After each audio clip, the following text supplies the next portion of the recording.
I'm just gonna be honest with y'all for 1 second. The DLC 11 free update was way too overhyped, bro.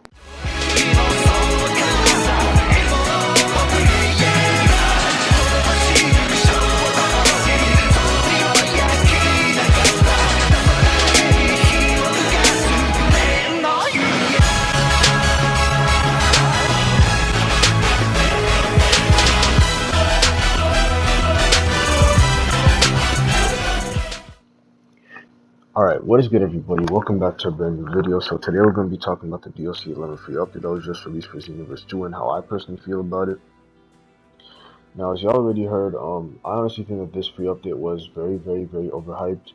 There was some stuff that was cool that we got, but like for the most part, nothing really too much in the update was special. Like, I honestly think that Bandai really hyped this up to be such a big update, but it really didn't live up to our expectations. So in this video, I'm going to be talking about everything we got in the update so far and how I personally feel about it. And if you agree with me or disagree with me, let me know in the comment section below. Make sure to like and subscribe if you're new. And yeah, let's get right into it. Alright, so the first thing that we're going to be talking about is the Parallel Quest / Expert Mission Tour game mode that they added. So basically what it is, it's just like doing a regular online Parallel Quest, except each person gets to pick one Parallel Quest and you each get to do it together. So basically each time you do one of these quests, you have a chance to get Super Mix Capsules and Super Mix Capsule Z's, which are used to make the 6-star QQ beams, which I'll talk about later. So honestly, this game mode is kind of fun, but it's literally nothing new from doing a regular online parallel quest. Like, you have a chance to get a new item, being the Super Mix Capsule and the Super Mix Capsule Z's, but like, that's literally it. Like, there's nothing else new about this. Like, and another thing that I did really like about this is that you can't pick DLC parallel quests in this game mode. You can only pick parallel quests 1 to 100, which, as you guys know, every other parallel quest that's after 100 is a DLC parallel quest. You're only able to pick parallel quests 1 to 100. I don't really understand why they did this. Maybe they did it because not everybody playing Xenoverse has a DLC, but that doesn't really make any sense because, like, people who bought Xenoverse when it first released and are playing it up until this day don't have a DLC? That doesn't really make any sense. Like, how you gonna play Xenoverse for almost 3 years without one DLC? That shit does not make any sense, bro. I'm gonna be honest with y'all. Maybe that's not even really the reason. Maybe it could just be another reason that we don't know of. But anyways, that's pretty much it to talk about with this game mode. There's nothing really else too much to say because it's literally just doing a regular online parallel quest. It's literally nothing new. We've done this so many times in the past and they just brought it back in a different format. It doesn't make any sense. Alright, y'all, the next one I'm going to talk about is the Supreme Cup Time, the Content City Martial Arts Tournament. I'm going to talk about the tournament briefly. So, in the tournament, basically, it just had you fight a bunch of CPUs, and you have to do the tournament to unlock the Supreme Cup Time. After you finish the whole tournament once, you have to do the tournament all over again from the prelims to the finals to unlock the Supreme Cup Time, which did not make any sense to me at all because, like, this character should have just been given to us when the update dropped. There's no need for us to do a regular offline tournament fighting some CPUs just to get a new character. That does not make any sense at all. And then after you beat the tournament a second time, the third time, every single tournament mission turns into a parallel quest, which gives us a chance to get her moves, some artworks or loading screens, and the Super Souls. Now, y'all already know the Xenoverse RNG is pretty ass. Like, the RNG when it comes to this game is really ass. You have to get super lucky to get shit in this game. Like, it took me a whole 2 hours to get all of the moves. I got both her ultimates and Holy Inscription on my first try, but to get her other moves, Kairos Cannon, Temporal Holy Ray, and Chaos Wall, them just took a long ass time for me, bro. Like, it's just more RNG, so they basically just want you to play the game more just to get the moves. Like, I don't really have a problem with that, but like, it doesn't really make sense for us to unlock this character through a tournament. Like I just said before, the character should have just released as soon as the update dropped. Y'all could correct me if I'm wrong, but like, I'm pretty sure there's no free update or DLC for this game that requires us to do a mission just to unlock a character, a DLC character. I don't know, man. Bandai is just, I don't even know what to say about Bandai anymore, to be honest. But now let's actually talk about the character for a bit. So Supreme Card Time, she has a lot of ki and a lot of ki plus super attack damage. She has a decent amount of stamina, a decent amount of health. And she does good amount of damage with her basic attacks and strike super, so Her stats are pretty balanced, but her main focus in terms of her stats is her ki blast supers and her ki. I like her combo strings as well. Her combo strings have like that little sound effect every time you do them, and they work really nice with her super attacks, which is cool. And she has some decent infinite combos as well. Out of all her moves, I believe that Holy Inscription is the best one because you could extend a combo with it and you could finish off a combo with it, which is nice. And even though it's a strike skill and she doesn't have that much strike super attack damage, it still does a really nice amount of damage. So yeah, her other moves, Temper, Holy Ray, and Kairos Candy, you can use a knockway to combo with them, which is nice. Her grab, like you just saw right there, has a decent amount of range to it. It doesn't do the most damage, but it's a grab, so what can you expect? Um, and her evasive Chaos Wall, you could combo after it, which is nice, and you can use it to predict the Limit Burst as well. It doesn't do the most damage, but it doesn't matter. Her two ultimates, Godly Chronos Cannon and Time Space Impact. Godly Chronos Cannon is a really nice move. Does a good amount of damage. You can use a knockaway or a knockdown to combo with it. And yeah, Time Space Impact is a really nice move. It has a clean ass animation. You can use a knockaway or a knockdown to combo with it, and it does a lot of damage. The one thing about Time Space Impact though is if you lock off and you hit somebody with it, it'll trap them in the time space. So you can use whatever move you want to after that. It could be a super attack or ultimate attack. It could be anything. And I've already seen people come up with one-hit KO combos and builds with this move already, which is pretty insane.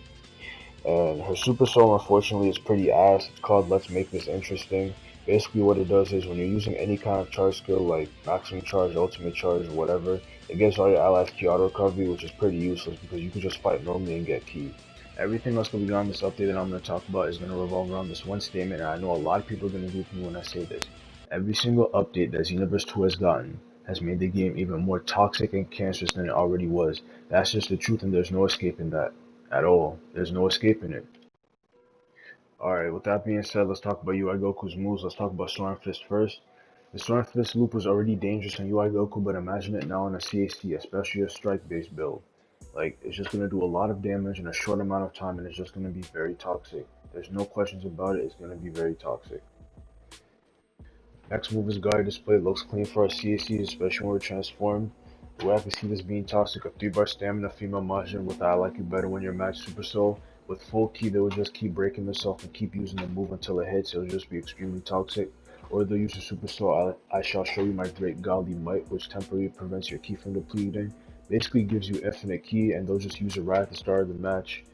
And yeah, it'll just be toxic. Like there's no other thing to describe it. It'll just be cancer. Like this really does give Chi just more variety with stuff. It'll just be very toxic, bro. Next move is Divine Kamehameha. The only way I could see this move being a problem is if you just keep spamming it. Like every time you get 2 bars of ki, it'll just keep using the teleportation part of the move until you hit somebody. That's really the only way I could see this move being a problem. But other than that, I think it's legit.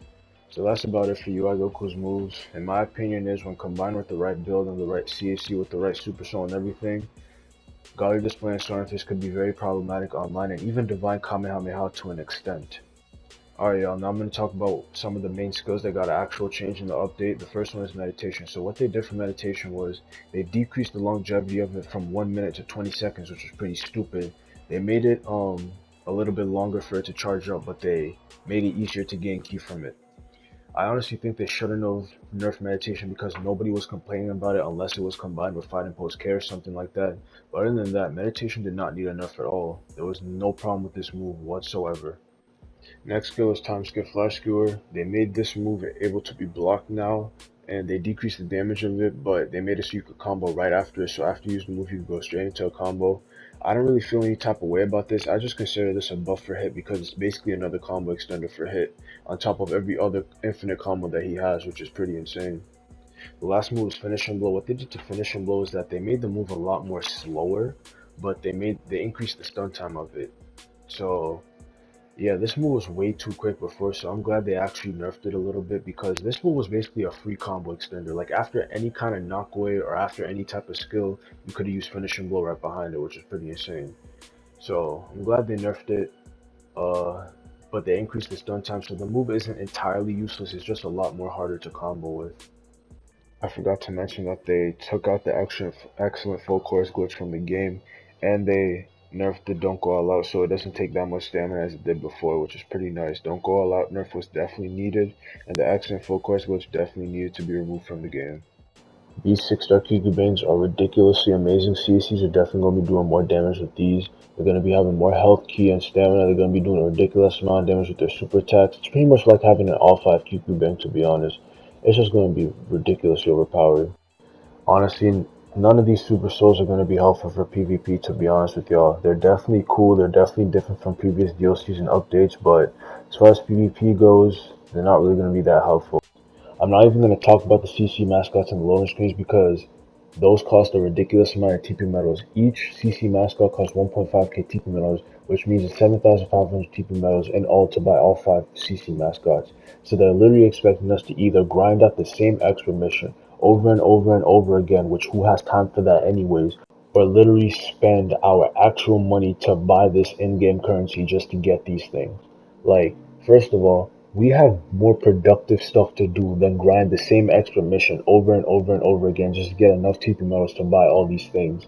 And we have better stuff to use with our money. We have more productive shit to buy. People have bills to pay, they have rent to pay, people have college funds. Like, bro, nobody wants to spend money on that. Alright, my final verdict on the update is that it wasn't too bad. It was pretty good in terms of content because we actually got a lot of stuff, but it wasn't too bad either. And obviously we would have to set our expectations a little bit lower because it's only a free update and not a paid DLC, so we can't really expect much. The main problems that I have with this update are the RNG to get Supreme Cap times moves and to get the new customization keys for the new mentors, was just really retarded. Another problem that I had was that the Supreme Cap time and her skills were locked behind an offline tournament, and the new mentor keys were locked behind a raid. I honestly think they should have just given us all of this stuff as soon as the update dropped, because when the update first came out, there was literally nothing to do besides the Parallel Quest Extra Mission Tour thing.